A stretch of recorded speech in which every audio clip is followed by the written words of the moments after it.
Yani gençlikten niye girmedin? Gençlerden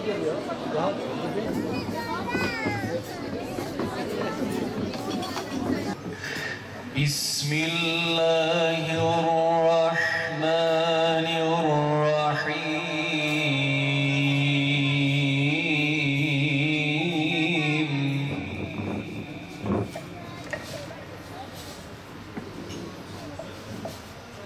Ma kana lil müşrikîn en ya'murû mesâcidallâhi şâhidîn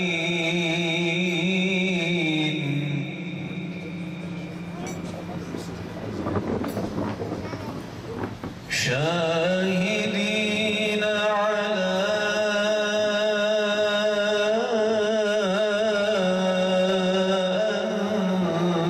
أنفسهم بالكفر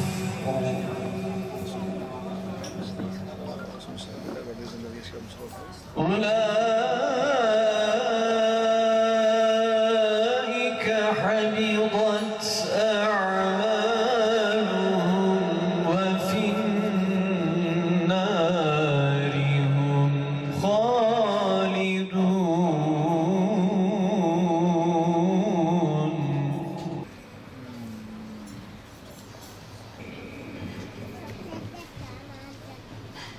Geleneksel olarak düzenlediğimiz Diyanet Sen Gaziantep şubemizin düzenlediği camiler ve din görevlileri haftası münasebetiyle düzenlemiş olduğumuz programa hepiniz hoş geldiniz, şeref verdiniz. Diyanet İşleri Başkanlığı 1986 yılından beri her yıl Ekim ayının ilk haftasını Camiler Haftası olarak ilan etmiş. Ancak 2003 yılından itibaren değerli din görevlileri arkadaşlarımızın emek ve gayretlerini de dikkate alarak haftanın ismini Camiler ve Din Görevlileri Haftası olarak yeniden düzenlemiştir. Bu anlamlı günde bizleri yalnız bırakmayıp teşrif ettiğiniz için teşekkür ediyor. Haftanın bütün din görevlilerimize ve insanlığa hayırlar getirmesini temenni ediyorum. İslam dini Müslümanlara ve esasen de tüm insanlığa toplumsal olgunluk, yardımlaşma, dayanışma, hoşgörü, birlik ve beraberlik hasletleri kazandırmayı hedefler. Cami bu güzel hasletleri toplu halde daha güzel öğretir. Zira Müslümanlar günde birkaç defa camiye toplanarak aynı ibadeti yerine getirir, aynı duayı okur ve aynı safta dizilir.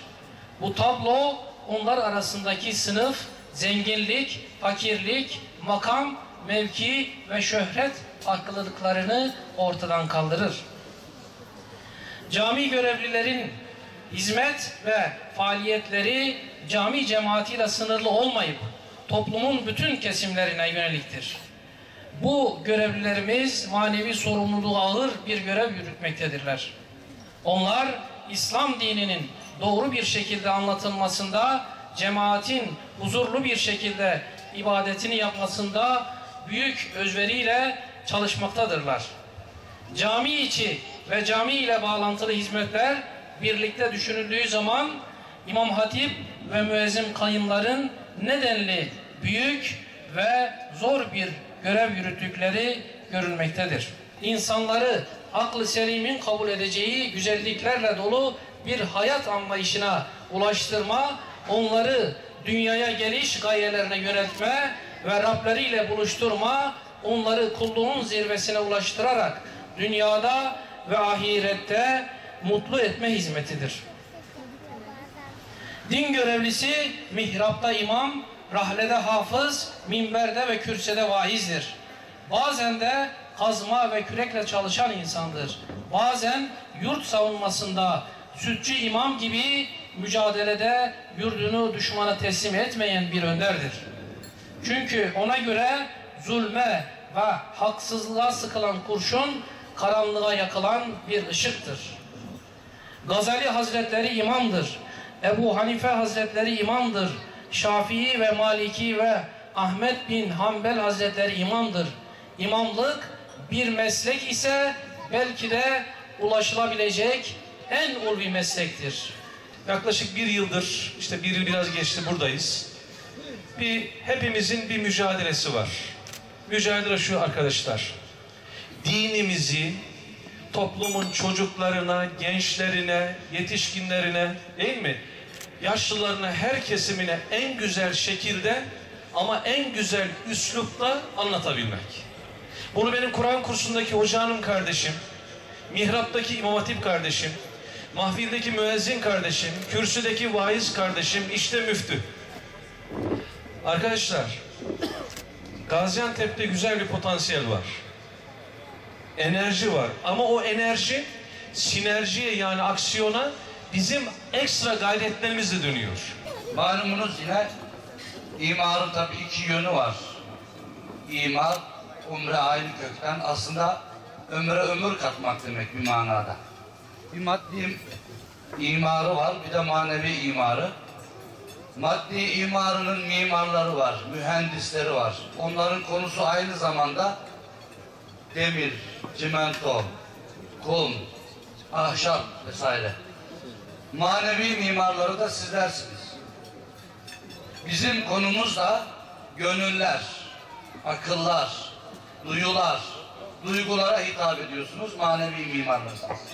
Şimdi böyle güzel bir günde, böyle güzel bir ortamda, böyle güzel bir program hazırlamış olan Diyanet Sen Başkanımız Müslüm Gürel Başkanımın nezdinde bütün yönetim kuruluna teşekkür ediyorum, tebrik ediyorum. Gerçekten burada o kadar güzel bir topluluk var ki, o kadar güzel hizmetler yapıyorlar ki, ben Allah hepinizden razı olsun diyorum.